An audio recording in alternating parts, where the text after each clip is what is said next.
I did ask for Eye of the Tiger as I came on, so that's not a good start, is it? Legend, I'm not sure about that, but thank you very much.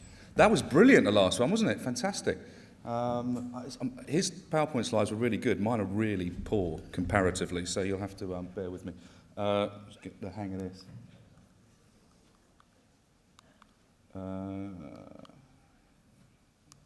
Here we go. Just before I came out, I said to my wife, what do you think about the title of my lecture? And she said I was a childish twat. So look, it's not true. Of course people give a fuck about your festival. I did this obviously for comic effect, and it was a good idea in the pub. What I want to talk about essentially is how you get people to care about what you're doing in what is a very crowded and difficult PR marketplace. There's a lot of you out there. There's a lot of festivals out there. You've got to ask yourself some questions. You've got to be reflective on what you are and what you do. I realise, I'm in awe of what a lot of you do. The multitasking you do is incredible. I realise that a lot of you are overworked and under-resourced, and PR is probably an afterthought to what you do. So what I'm going to try and do today is basically talk some common sense. There's no magic here. There's nothing particularly difficult. All I'm going to do is try and give some structure to the thought processes I think you should apply when thinking about your particular event. So have you really ever thought about it? Have you ever sat down with you and your team and said, what are we? What do we do? What do we stand for? What do we represent? What's the soul of what we do? Or have you just gone and done it? I would assume that for a lot of you it's the latter. You've just grown and built organically. It started with an idea, you put something on, it was successful, you did it again, you carried on. If it ain't broke, don't fix it. Have you really sat down and thought what your key messages are? Have you defined them? I'm sure if I asked you, you could tell me, yeah, we do this, we stand for that. Have you really ever sat down and put them down on paper and thought about them?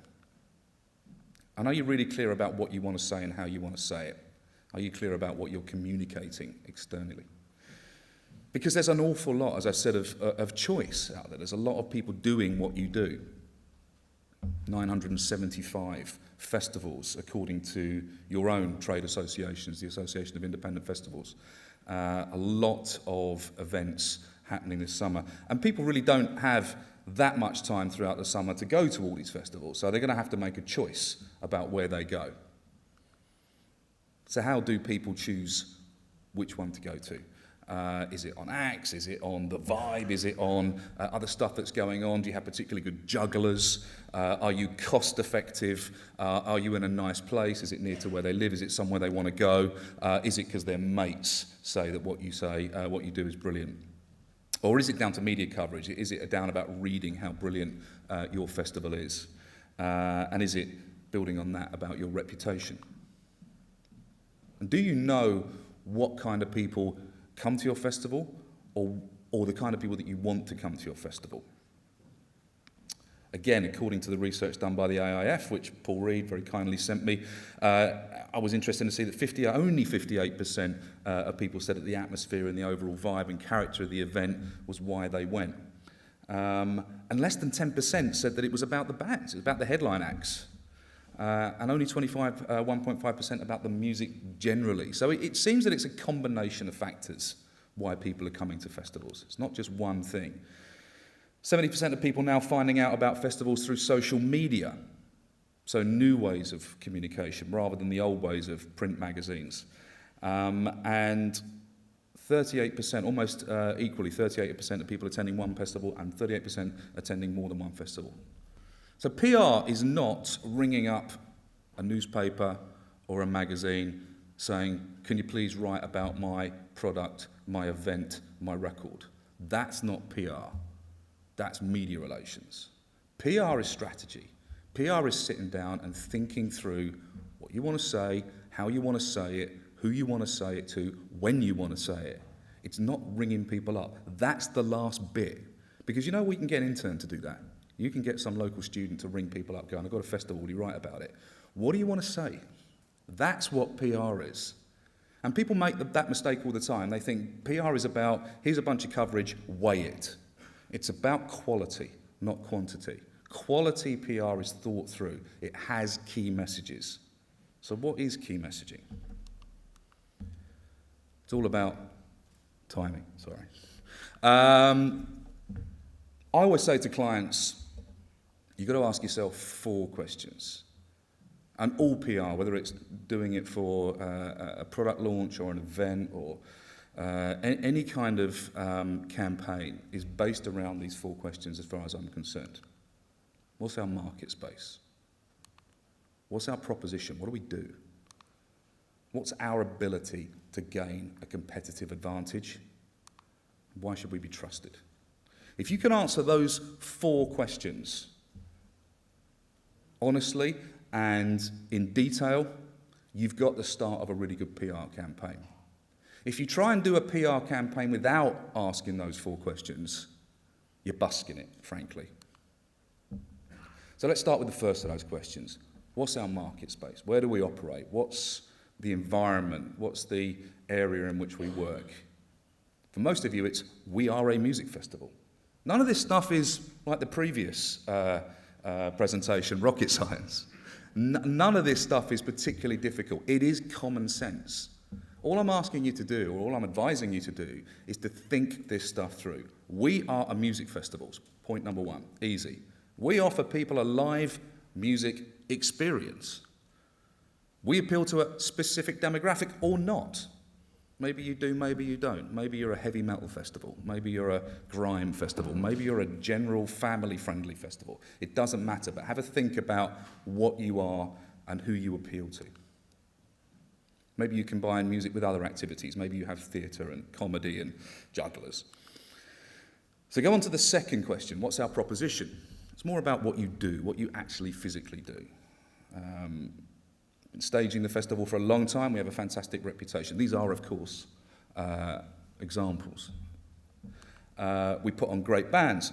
Our festival takes place in a fantastic location. These are all potential answers to that particular question. Our ability to gain a competitive advantage. I think this is probably the most important question, the most obviously important question. It could be we have a very strong brand. People know who we are. Festival, Isle of Wight, Glastonbury. Very, very strong, identifiable brand. People think of it, they know exactly what it is. And it's probably wise to think about what is a brand. There's a very famous book, it's been around for a while, called No Logo by Naomi Klein. And for me, she absolutely gets what a brand is. And she says a brand is the soul of a company. That's what a brand is. So what's the soul of your company? Where does that come from? What's the soul of your event? What is your brand? We're the only festival in our area. It's only us. You can't go anywhere else. In Hertfordshire, we're the only ones.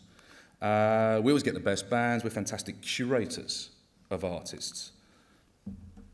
Why should we be trusted? Doing it a long time. We know what we're doing. We're a safe pair of hands. People think we're really good. We have a fantastic reputation. We, again, are very good at getting great bands to come along. You're always going to be assured of a good lineup if you come and see us. So they're the 4 questions that you need to start with. And then you need to build on that, I think. And you need to start to ask yourself some devil's advocate questions, hard questions. And people turn around and go, well, nobody's ever going to say this to us.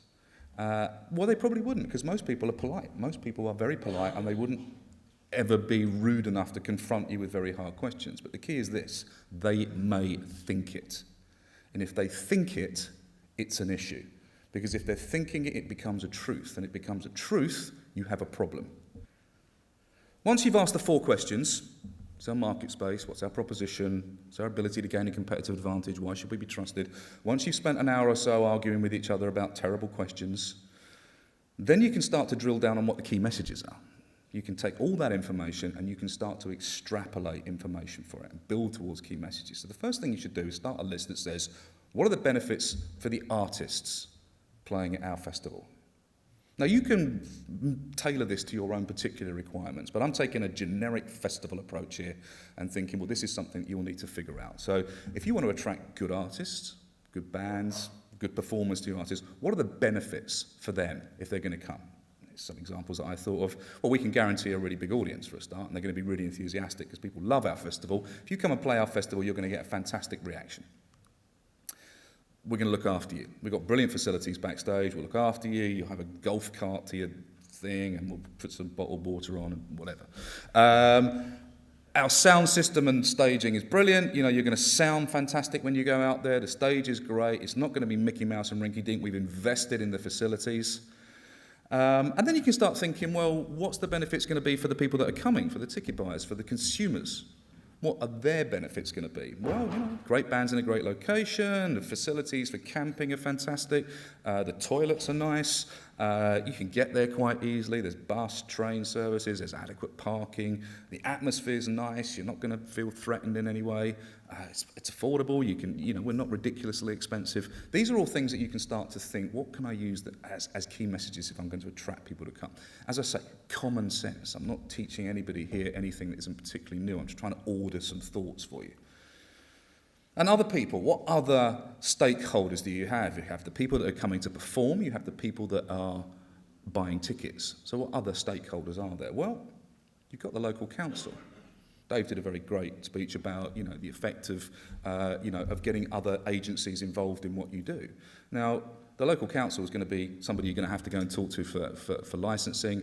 They might kick in some money, as another speaker talked about. They are going to get a really easy PR win if local councillors or the mayor can come along and have a picture taken on site or be part of what can be a local success story. So that's a benefit for the local council. It can certainly increase revenue for local businesses. I know, again, the AIF have done fantastic research on the overall business wins and revenue drivers that festivals bring to local areas. And sponsors, people that might kick in some money to your festival, that might spend some money on branding. It's a great benefit for them if they can reach a particular demographic that fits what they want to achieve. So having done all that, how do you engage the media? You've now done all the hard work, you've carved out some time, you've asked your 4 questions, you've played devil's advocate, you've figured out what the benefits are, you now have a set of key messages. How do you actually go about engaging the media? Go back to what I said at the beginning. The media is saturated with festival stories. My company did the first year of the Wireless Festival in Hyde Park, first year that Live Nation did it. And I hadn't done a festival before, and I'm like, it's brilliant, they're going to pay me a lot of money, big festival, got New Order headlining, it's in the middle of Hyde Park, brilliant. Rang up the newspapers and they went, we don't give a toss, frankly, because it's the same weekend as Glastonbury. Duh. And so we had to come up with some ideas about what we can do. Well, it's not Glastonbury, because the great thing about being in Hyde Park is you can go home on the tube. That was about all we had, really. And it was difficult, and what it made me realise is that not only was Glastonbury happening that weekend, but a huge amount of festivals, and they'd all put their festival guides together in February. It is incredibly difficult to gain the attention of the media when you have a festival proposition, unless you can really think through what the key messages are. And then you've got to think, well, is it local or national? Now, if you're running a regional festival in the north of England to 1,000 people, the chances of you getting national coverage are minimal, because you're up against a huge amount of competition, unless you've got a particularly good angle.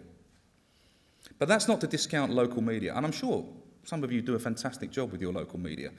Regional newspapers, regional radio, regional television. The BBC has regional radio and regional TV. Obviously regional blogs, not to be discounted, and I would advise actually that putting a huge amount of effort into regional media is a good strategy for a festival. And actually wasting money on national media, employing somebody to do national media for you, frankly, it's going to be a struggle for you.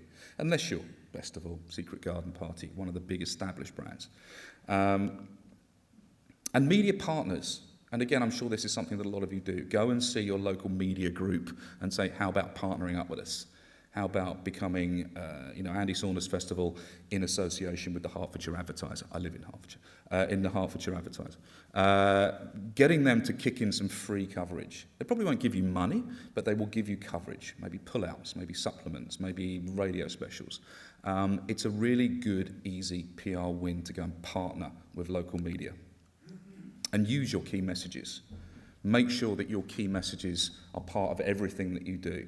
So when you've developed those benefits, those propositions, those questions, make sure that whenever you put a press release out, whenever you talk to the media, whenever you do any external comms, whenever you communicate via your website or social media or anything you do, that it has a consistent key message running through it so that the narrative is consistent. And don't change it. Don't keep chopping and change it. Don't use different phraseology. Find what works and hammer it and rinse it, because that is how you create visibility and that's how you create consistency with your messaging. And make sure that you're targeting the right media with it. There's no point going to media that hasn't got any kind of interest in what you're doing. There's no point blanket bombing the media with a "Dear Sir/Madam." There's no point doing that. Target it. Make sure you understand what the media is that you're going to go and talk about and find out about it, find the person and talk to them in a voice that they understand, that they can then communicate to their readership, listenership or viewership. Don't waste your time just blanket bombing people and keeping your fingers crossed going, I hope they write about me. That's not the way it works.